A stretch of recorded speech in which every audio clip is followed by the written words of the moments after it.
billahi minasyaitonir rajim. Bismillahirrahmanirrahim. Assalamualaikum warahmatullahi wabarakatuh.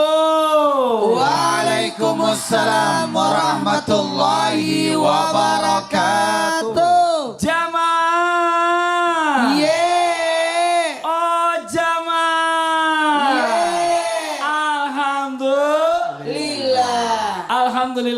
Alhamdulillahirabbil alamin. Allahumma shalli ala sayidina Muhammad wa ala ali sayidina Muhammad. Rabbi shrahli sadri wa yassirli amri wahlul 'uqdatam min lisani yafqahu qawli. Kita mau tanya nih, ternyata banyak banget ya manusia ini punya keinginan. Ibu punya keinginan, Bu? Satu kata buat keinginan. Coba kita paling pinggir sini. Keinginannya Ibu apa? Sehat. Sehat. Kalau yang berikutnya? Iya, sehat. Sama aja, Bu. Ya Allah. Banyak orang yang punya keinginan, tapi banyak banget yang berpikir juga, kok keinginan saya belum terkabul ya? Kenapa ya? Nah, hari ini kita bahas nih, mudah-mudahan jamaah Islabitin yang ada di rumah ini, Masya Allah, yang sedang punya keinginan atau punya hajat, hajatnya segera dikabulkan oleh Allah Subhanahu Wa Taala. Amin, amin ya Rabbal Alamin. Tema kita pagi hari ini adalah amalkan ini. Wah, maka semua keinginan akan terwujud. Alhamdulillah. Nah, coba saya mau tanya, ibu-ibu suka bersedekah gak, Bu? Sedekahnya apa, Bu? Apa ya? Sedekahnya apa ya? Suka bersedekah? Suka. Apa ya sedekahnya ya? Masya Allah. Coba kita minta Ustadz Maulana, mohon izin Ustadz. Wah. Ustadz suka bersedekah? Ya. Pasti. Masya Allah luar biasa. Ya. Ustadz ini paling senang banget bersedekah. Salah satu amalan yang mungkin saya nggak bisa tiru adalah sedekahnya Ustadz Maulana, Bu. Karena suka ngutangin orang. Ya, Masya Allah.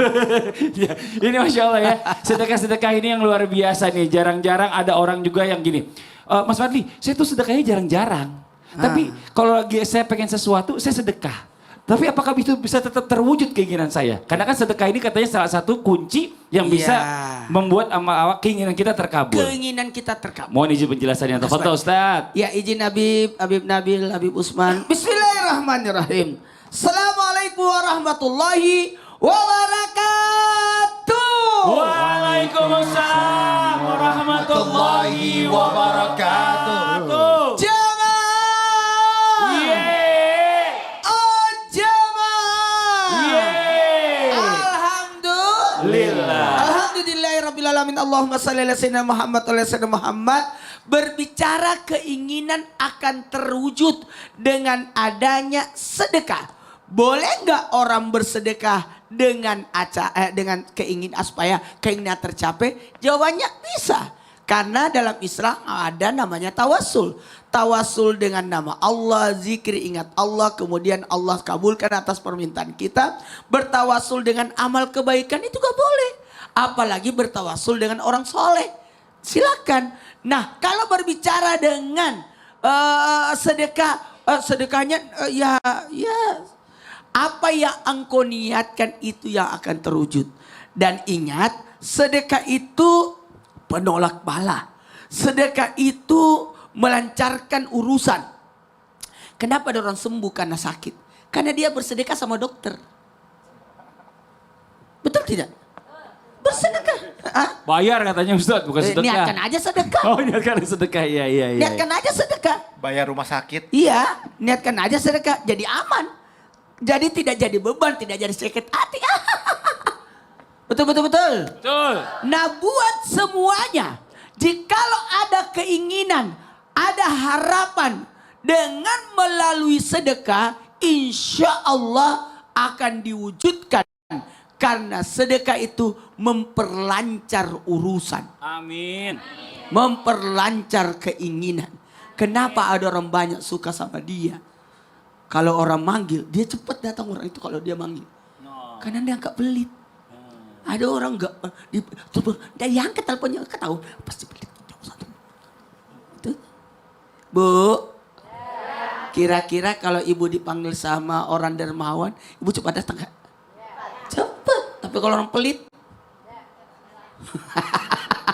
maka salah satu bentuk supaya keinginan kita tercapai adalah bentuk sedekah. Ingat, sedekah itu bukan kewajiban. Yang kewajiban itu adalah zakat, kan? Kalau sedekah berarti tambahan amal kebaikan. Berarti orang bisa dikatakan dermawan kalau dia bersedekah. Kalau dia bersedekah, kalau zakat mah itu sudah kewajiban. Dengan adanya sedekah, tasadaqu fa inna sadaqakum biqakum minan nar. Bahkan sedekah itu pencegah, penolak bala. Penolak bala. Harusnya dia dimurkai, harusnya dia dibenci. Tapi karena dia bersedekah, maka terpenuhilah. Disampaikanlah hajatnya. Bahkan sedekah itu lebih cepat daripada doa. Doa itu tarik menarik dengan takdir. Tapi ada lebih cepat daripada doa. Apa itu? Sedekah. Ada orang berdoa, ya Allah, ya Allah, ya Allah. Tapi ada orang bersedekah. Semua satu studio disedekahi. Kira-kira dikabulkan doanya enggak? Dikabulkan. Karena dia tidak berdoa, tapi satu studio mendoakan. Itu teknik berdoa yang luar biasa. Jazakallah khairan kasihan. Makasih banyak Ustadz Maulana. Tepuk tangan dong Ustadz Maulana. Jamaah. Saya mau tanya sama Bapak yang pecinya mirip Ustadz Maulana. Iya, gantengnya juga mirip ini. Ini beli di mana Pak? Jangan bawanya takut. Nggak usah takut Pak. Aman, saya udah divaksin 3 kali lengkap. Iya. Pak mau nanya nih Pak. Bapak kalau Bapak nih lagi punya hajat pengen sesuatu. Biasanya Bapak ngelakuin apa Bapak? Zikir. Zikir. Wah Masya Allah. Kira-kira bener Pak ya? Bener apa enggak nih? Sesukanya. Sesukanya aja ya. Bukan orang tanya bener apa enggak, sesukanya aja ya. Iya. Makasih banyak Bapak udah mampir ke Islam itu indah. Masya Allah. Bu. Ibu, biasanya orang kalau mau keinginannya terwujud, ada yang melakukan baca Al-Fatihah dan Al-Ikhlas. Wah kayak majelis taklim ibu ini Masya Allah luar biasa. Nah tapi pertanyaannya berapa kali bacanya? Terus kapan waktunya? Coba kita minta guru kita menjelaskan. Yang terhormat guru kita mohon izin Habib Nabil, tafadhol Habib, dijelaskan silakan. Izin Ustadz Maulana dan juga Habib Usman. Para pemirsa dimanapun berada, terutama yang di sini, ibu-ibu sehat Bu? Ngantuk nggak Bu? Nggak ngantuk insya Allah. Sama saya juga nggak ngantuk. Baik. Bismillahirrahmanirrahim. Alhamdulillah wassalatu wassalam ala sayyidina Rasulillah wa ala alihi wa sahbihi wa mawalah amma ba'd. Tadi disebutkan ya, tadi Bapak bahkan menyampaikan kalau misalnya saya punya hajat tadi apa? Berzikir ya Pak ya. Nah berzikirnya apa? Bebas tadi Pak ya, betul. Baik. Lalu pertanyaannya bagaimana dengan orang yang berzikir dengan surah Al-Fatihah?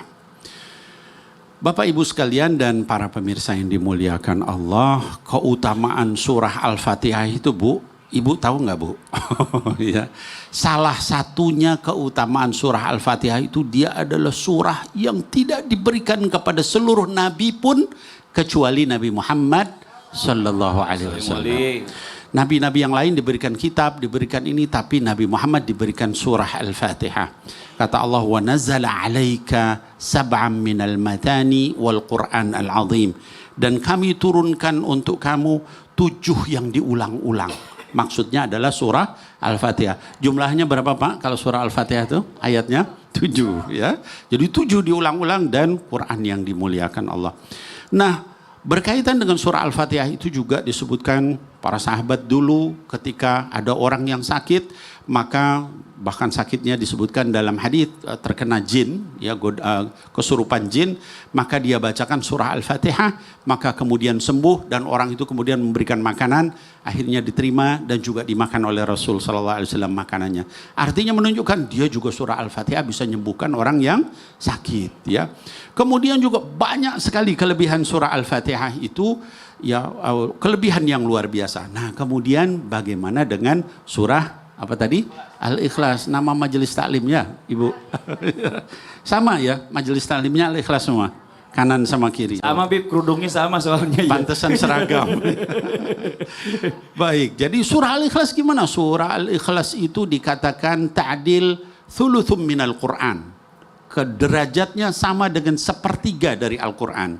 Jadi dalam satu kesempatan ada orang yang berdoa dengan membaca surah Al-Ikhlas. Kata baginda Rasul SAW, kalau dia baca surah Al-Ikhlas, apalagi kemudian dibaca Al-Falaq, kemudian dibaca An-Nas, maka kemudian dia akan dijaga dari godaan jin dan setan. Jadi luar biasa. Bahkan dalam satu kesempatan Rasul SAW mengadakan perlombaan. Bapak Ibu sekalian, siapa yang paling cepat baca Quran? Nah kemudian ada sahabat membaca macam-macam. Sayyidina Ali karamallahu wajhah itu membaca surah Al-Fatihah surah Al-Ikhlas 3 kali terus dia diam. Kata Rasul, kenapa diam? Karena ini sepertiga Quran, jadi saya udah khatam 3 kali. Gitu ya. Nah kemudian bagaimana kita supaya membacanya berapa kali? Nah kaitan dengan membaca berapa kali ini ada macam-macam riwayat. Ada yang menyatakan baca 3 kali 3 kali, ada yang membaca 7 kali 7 kali, ada yang membaca 11 kali 11 kali, ada yang membaca 41 kali.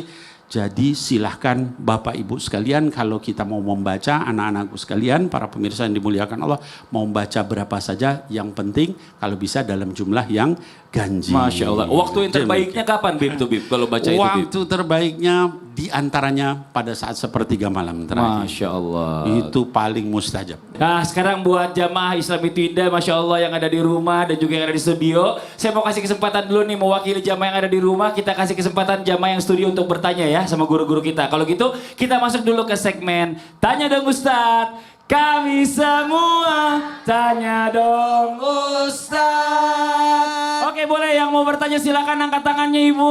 Ayo mana sebentar. Oh yang sebelah sini dulu yang dekat. Silakan di belakang Bapak nih ya. Boleh Ibu.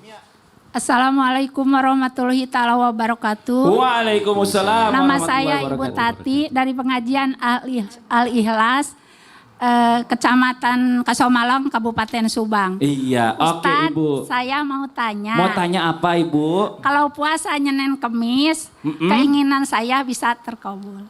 Terkabul apa enggak? Puasa Iya. Senin Kemis ya Ibu Tati Iya, ya bener ya? iya.